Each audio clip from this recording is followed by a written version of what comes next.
Assalamualaikum warahmatullahi wabarakatuh. Anak-anakku sekalian kelas 7 SMP yang Bapak sayangi dan Bapak banggakan.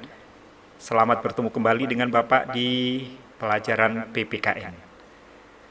Oke anak sekalian, mudah-mudahan kalian semua dalam keadaan sehat walafiat dan tetap terus semangat walaupun kalian masih belajar di rumah. Dan Bapak pun masih terus semangat mengajar kalian dari rumah karena keadaan COVID-19 masih terus meningkat sehingga kita harus belajar dari rumah kita masing-masing.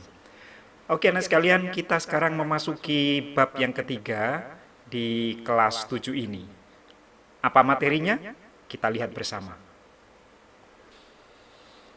Nah anak sekalian, inilah materi kita pada bab 3 yang harus kita pelajari, yaitu perumusan dan pengesahan Undang-Undang Dasar Negara Republik Indonesia tahun 1945. Oke anak sekalian, kita awali pembahasan materi kita. Materi ini berkaitan erat dengan bab yang pertama ya. Bab yang pertama yaitu perumusan dasar negara. Karena sejarah lahirnya Undang-Undang Dasar 45 itu tidak terlepas dari lahirnya Pancasila sebagai dasar negara. Kenapa? Karena kedua-dua hal penting tersebut dirumuskan oleh badan yang sama, yaitu BPUPKI, Badan Penyelidik Usaha-Usaha Persiapan Kemerdekaan Indonesia.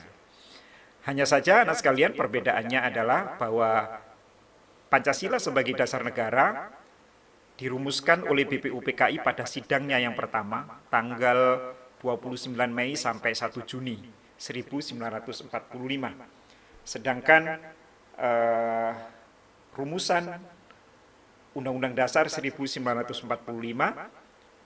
dilakukan oleh BPUPKI pada sidangnya yang kedua, yaitu tanggal 10 sampai tanggal 16 Juli 1945.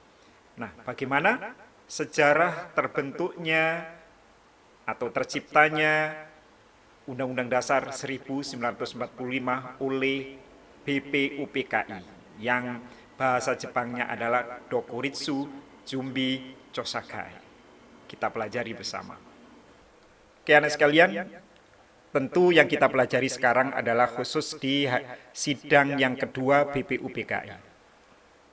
Pada sidang yang kedua BPUPKI anak sekalian pada tanggal 10 sampai tanggal 16 Juli sidang dibuka dengan laporan Soekarno selaku ketua panitia kecil yang dibentuk di sidang pertama. Tentu kalian masih ingat kan?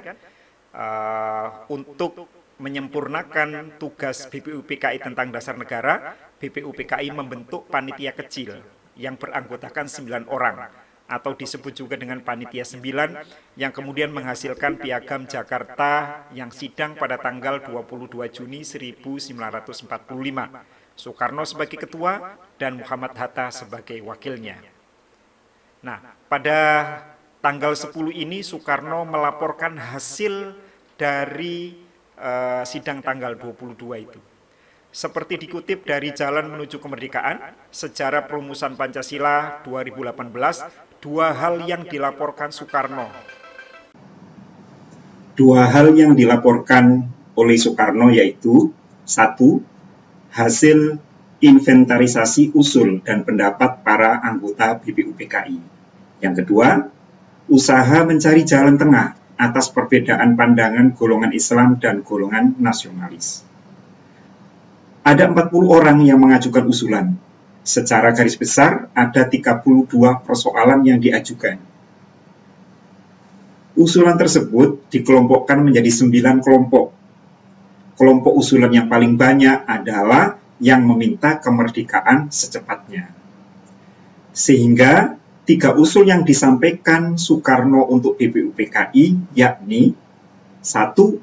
BPUPKI menentukan bentuk negara dan menyusun hukum dasar negara.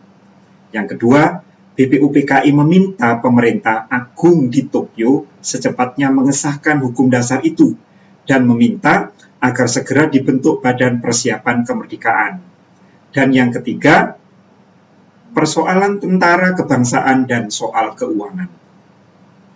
Dalam pidato laporannya, Soekarno juga membacakan Piagam Jakarta, pembukaan hukum dasar negara yang dirumuskan Panitia 9 dan disetujui Panitia Kecil. Oke, anak sekalian, kita lanjutkan isi sidang kedua BPUPKI. Setelah Soekarno membacakan laporan, sidang kedua kembali dijalankan. Sidang dilanjutkan dengan agenda 1. Rancangan Undang-Undang Dasar. 2. Rancangan bentuk negara, wilayah negara, dan kewarganegaraan. 3. Susunan pemerintahan, unitarisme, dan federalisme. Para anggota pun dibagi menjadi panitia, menjadi 3 panitia. 1. Ada namanya Panitia Perancang Undang-Undang Dasar yang diketuai oleh Insinyur Soekarno. Yang kedua, ada panitia yang mempelajari tentang pembelaan negara.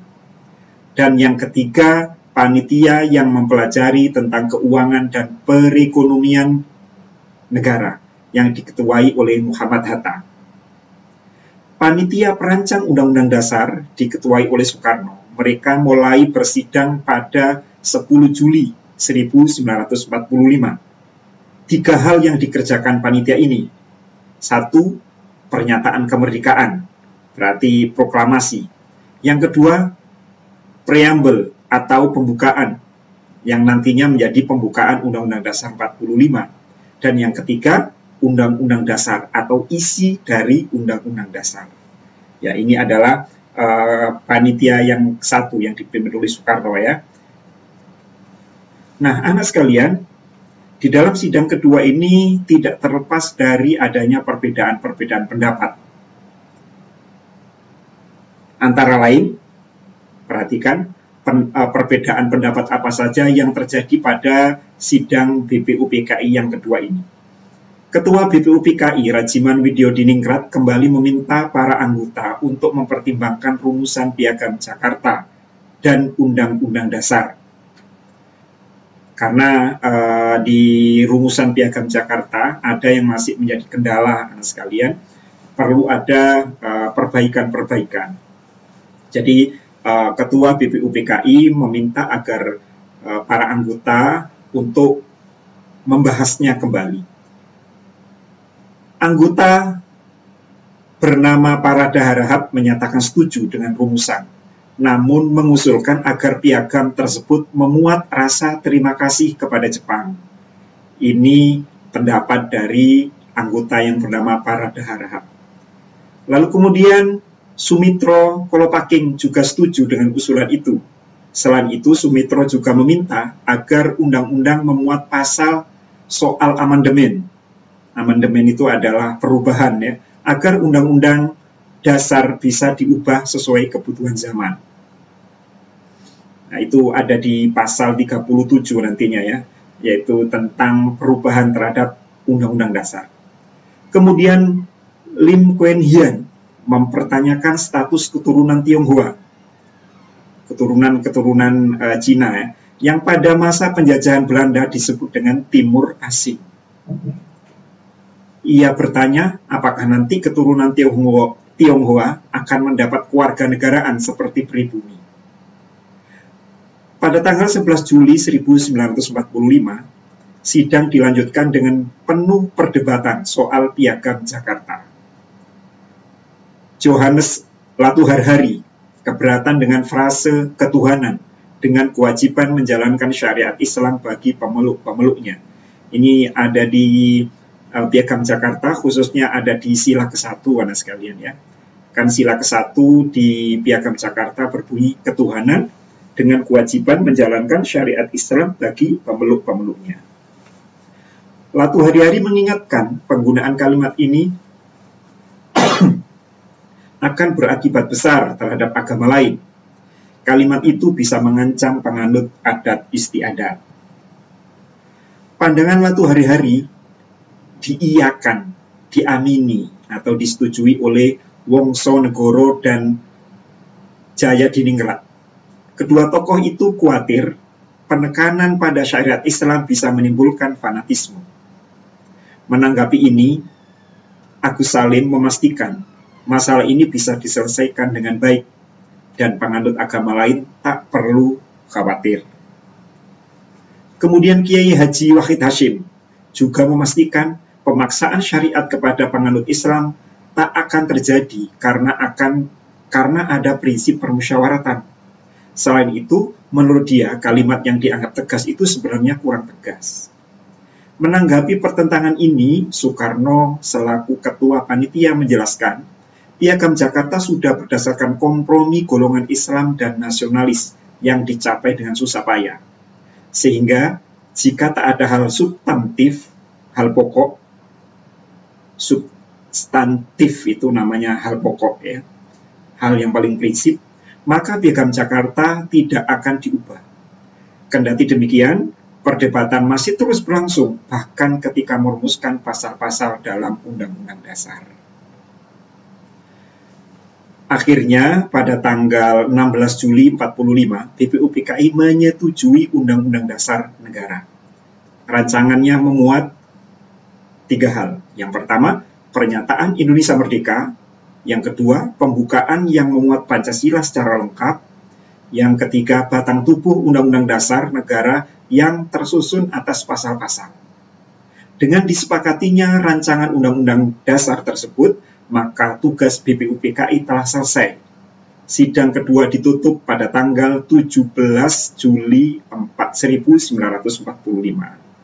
Nah, makanya anak sekalian, masa-masa sidang yang kedua BPUPKI itu ada yang mengatakan sidangnya mulai tanggal 10 sampai 17. Ada juga yang bilang tanggal 10 sampai 16. Jadi maksudnya sidangnya itu sendiri sampai tanggal 16, tanggal 17 itu ditutup. Maka kalau kalian ada pertanyaan menjawab sampai tanggal 16 ya boleh, sampai tanggal 17 ya tidak apa-apa. Sidang itu sekaligus menjadi akhir dari BPUPKI. Setelah itu hasil kerja BPUPKI dilaporkan ke pemerintah Jepang. Pemerintah Jepang pun membentuk panitia persiapan kemerdekaan Indonesia untuk menindaklanjuti kerja BPUPKI.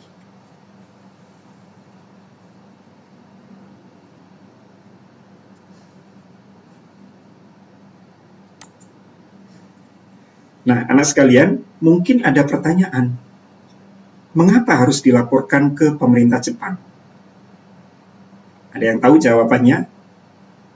Ya, betul sekali.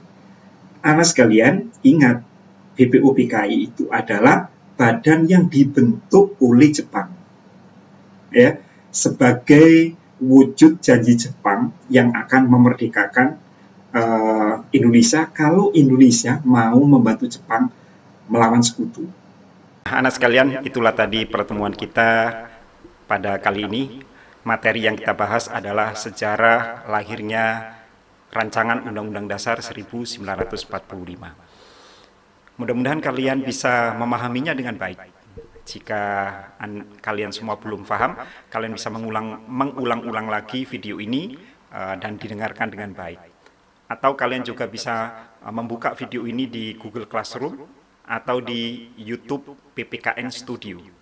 Silakan buka YouTube PPKN Studio, kalian akan menemukan materi-materi PPKN yang sengaja Bapak buat untuk kalian. Oke, terima kasih, tetap semangat. Mudah-mudahan kalian semua tetap sehat dan terus bisa belajar dengan baik di rumah. Assalamualaikum warahmatullahi wabarakatuh dan salam sejahtera.